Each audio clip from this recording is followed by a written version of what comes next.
Welcome! Today we are going to work through something called functions. So go ahead and write this out with the date in your table of contents. And if you need to, pause the video at any time if I'm going too fast, because I do tend to go through things pretty quickly. So functions, this is a totally new concept for you. We are actually skipping to chapter 11 in your book. It's way the heck back there. But it deals with you'll see what we've been working on come out in this later on. So functions, and look at this. Fun is in the word. Weird. Or maybe that's not weird. Maybe they are fun. We'll see. Okay, and certain things that we're going to do in this video, we're going to look at what's known as a function rule. We're going to look at what's known as function notation. We're going to evaluate a function. And we're going to use function notation. Okay, so these are our four items that we're doing. So first, let's see what the heck a function actually is. So if you were to look up in the glossary of your book what a function is, a function, so we're going to go ahead and write this out. Okay, a function is just a technical word for a relationship. So I'm going to write that out. A functionship is just a relationship. Did I say a functionship? I don't know. I'll have to rewind that and see. But I meant to say a function is a relationship. That's all it is. Okay? And to get more technical, it's a certain type of relationship that assigns exactly one output value for each input value. And that's not going to make any sense to you right now until I give you an example. Okay? All right, so let's take a look at something that is a function. Something that is a relationship that is one-to-one. Meaning for every output, for every input, there's exactly one output.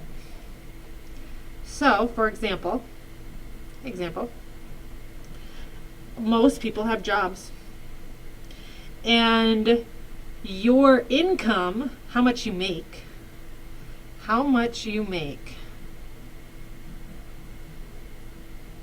this is an example dealing with money. How much you make is a function of what? Of the number of hours you work. So a lot of people your age are going to get paid hourly. So how much they make, that depends on something. Okay, it's a function of something. It's a function of how many hours you work. So if a function can be represented as an equation. We can come up with an equation to represent a function. And in this case, let's say you make $6 an hour. Okay, then your income, how much you make, can be represented by a function. For example, how much you make, let's say, we don't know what that is, but let's say you make a total of this much money, M. Okay, this is how much you make, M. And what is that equivalent to? You make how much? Well, that depends on how much you make an hour, right? So I make $6 for every hour. So I'm going to put times H. So my M depends on, the total amount that I make, depends on how many hours I work. Right? And now I could take it a step further and write in what's known as function notation. Okay, so we just came out out with a rule to represent our function of working. And now if we write it in what's called function notation, that's going to take on a little different form that you probably haven't seen before. So we have how much you make depends on how many hours that you work. Now if I write it in function notation, again, these items you can find in your book in chapter 11. And function notation is going to make use of they call it a shorter way of writing things in words. So this is really close, but I'm going to say the function of how many hours I work is going to be equivalent to 6 times each. This is saying in this function, it depends on how many hours I work. This function depends on how many hours I work. I'm saying that in the parenthesis here. That's what it depends on, how many hours I work. And there is how much I make per hour, which is going to tell me my total. Now that might be very confusing to you at first. This is the first time you're seeing it. So let's just try and use one. Okay, so I'm going to move forward here, and you might at that point be totally lost. But I'm going to move forward, and then maybe we can work backwards to get you to understand it. So let's keep working with money. And let's say we have a smoothie. This is the smoothie example. Say one smoothie costs $2.50. Okay, for one smoothie.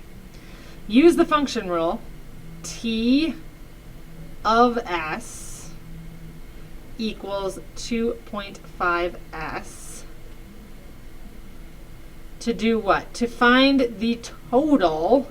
So they want you to find the total cost of 3 smoothies by finding T of 3. Does any of that make sense? So we're given how much the smoothie costs, one smoothie. We're given a function rule in function notation. They name this function T, and we're saying it depends on S, where S must represent the number of smoothies, because every smoothie is $2.50. Find the total cost of 3 smoothies. So how do we do that? Well, you're going to know to take 250 times 3, but using our function rule, I'm going to take my function T and evaluate it at 3. Okay?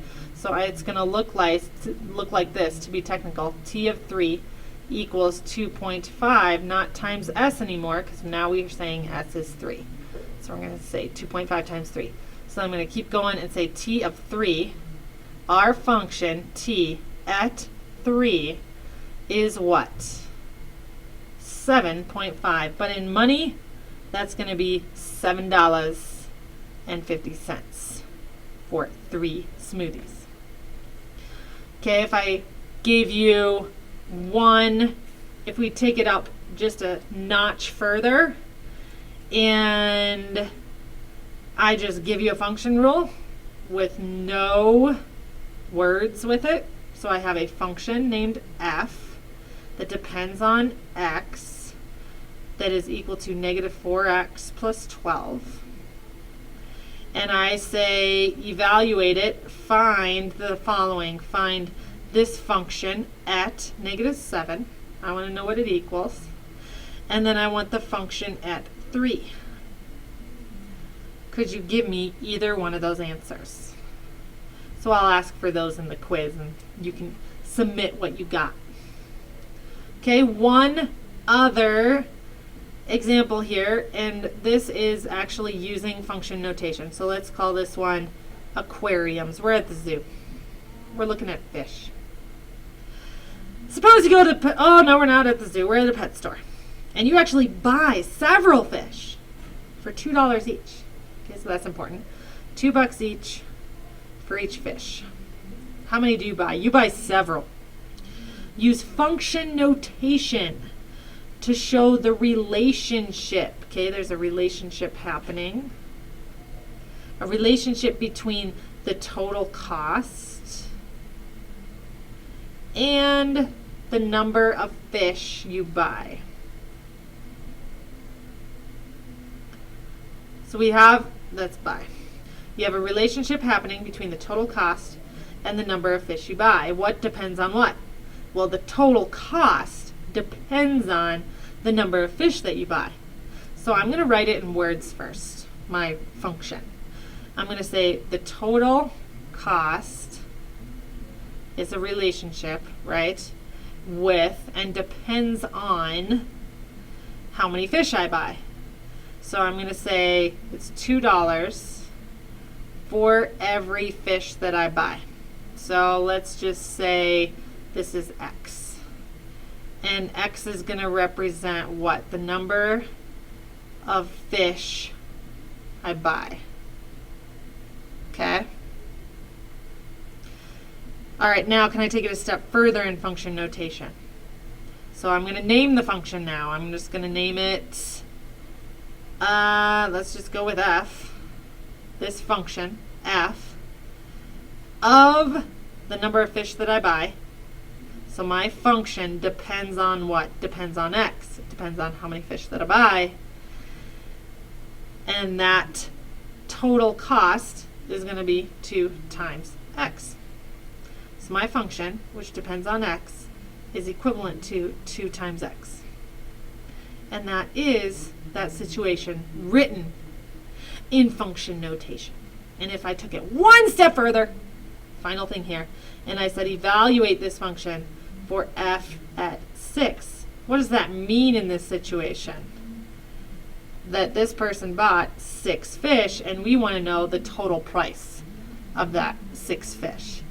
Well, in order to get the total price, that depends on how many fish they bought. They bought 6, so I'm going to take 2 times 6, which is in my function, and the total, this function here, the number of fish that we bought was 6. The total cost would be 12. Okay, we will work on this in class.